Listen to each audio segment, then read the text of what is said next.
Olá, bom dia, boa tarde, boa noite, internautas, vestibulandos e internautas.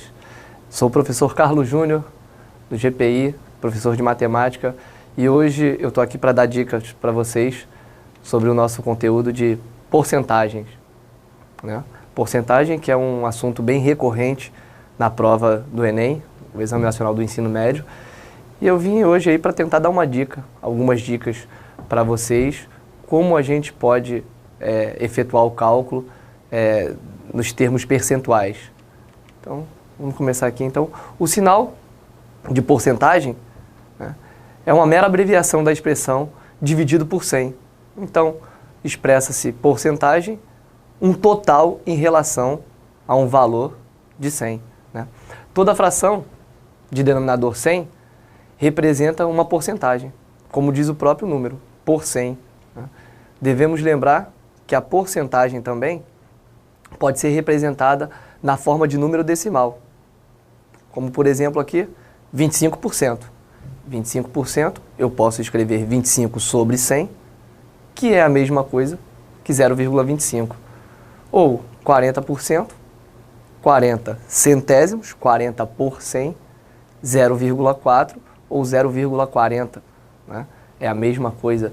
Todos esses números representam números percentuais. Por último aqui o exemplo, 5%, que é 5 partes de 100, no princípio básico aí de uma fração, né, que corresponde a 0,05%. Aí vamos ver agora como esses números, né, como a gente pode trabalhar esses números nos problemas. Então, cálculo de uma porcentagem simples. Uma televisão custa R$300. Pagando à vista, você ganha um desconto de 10%. Quanto pagarei se comprar essa televisão à vista?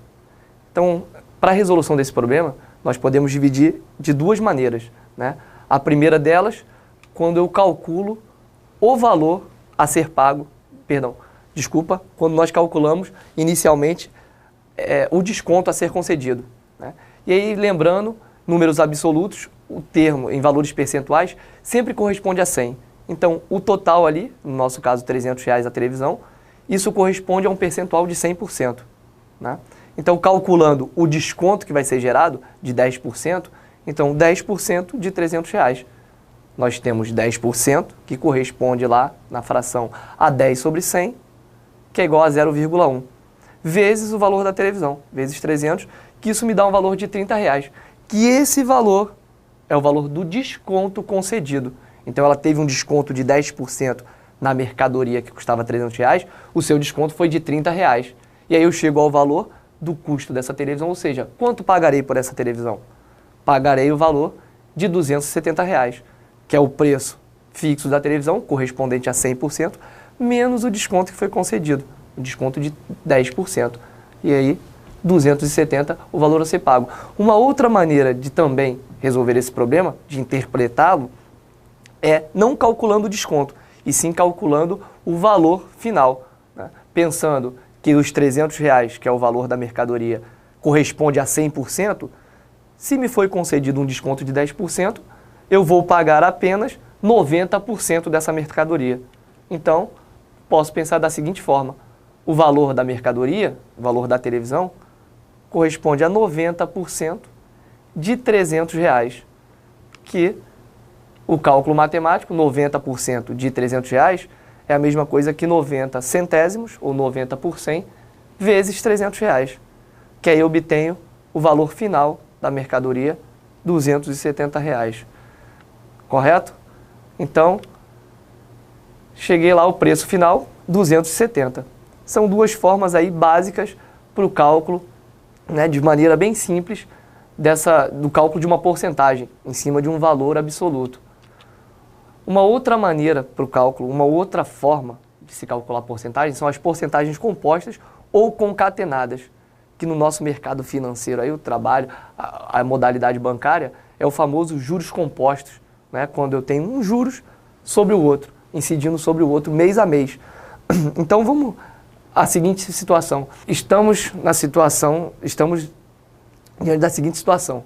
Se a inflação de novembro foi de 3% e a de dezembro foi de 5%, qual a inflação dos 2 meses? E aí um erro muito comum é o aluno, o candidato, o vestibulando, somar as taxas percentuais. Taxas percentuais não se somam, se multiplicam, são fatores multiplicativos. Então eu tenho um primeiro acréscimo de 3% e sobre esse montante, esse valor final, incide sobre ele um outro acréscimo de 5%.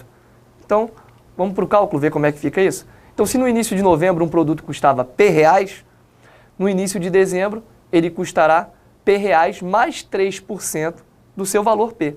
Ou seja, criei um fator aqui, P'. Esse P' é o que eu tinha no início mais 3% desse início. Ou seja, P mais 0,03, lá dos números percentuais que aqui estão sendo representados, que aqui está sendo representado, melhor dizendo, em forma de número decimal, e eu chego a um valor de 1,3P. Ou seja, os juros acumulados no primeiro mês de 3%, então agora eu passo a ter um produto final custando 1,03 do produto inicial. E esse produto eu chamei de P'.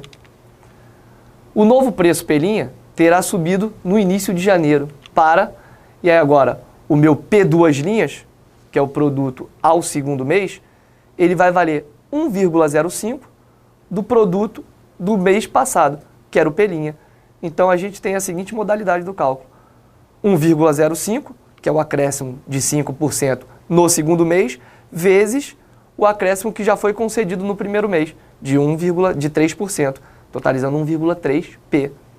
E aí, multiplicando-se esses valores, chegamos ao resultado de 1,0815P, que eu posso desmembrar para melhor entender, ou seja, então eu tenho 1P, que era o meu produto lá no início, mais 0,815P. E esse acréscimo, esse mais 0,815 que você vê aí em destaque, é exatamente o fator acumulativo, a taxa percentual acumulada nesses 2 meses, né? Que isso aí corresponde a um juros de 8,15, transformando o número decimal 0,815 em números percentuais. A inflação correspondente no período foi uma inflação de 8,15% e não 8%, né, como a gente poderia errar no início, somando o 3% do primeiro mês mais o 5% do segundo mês.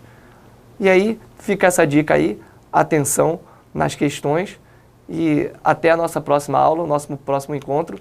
Espero ter ajudado a todos aí com esse breve resumo sobre porcentagem. Bons estudos e até a nossa próxima aula.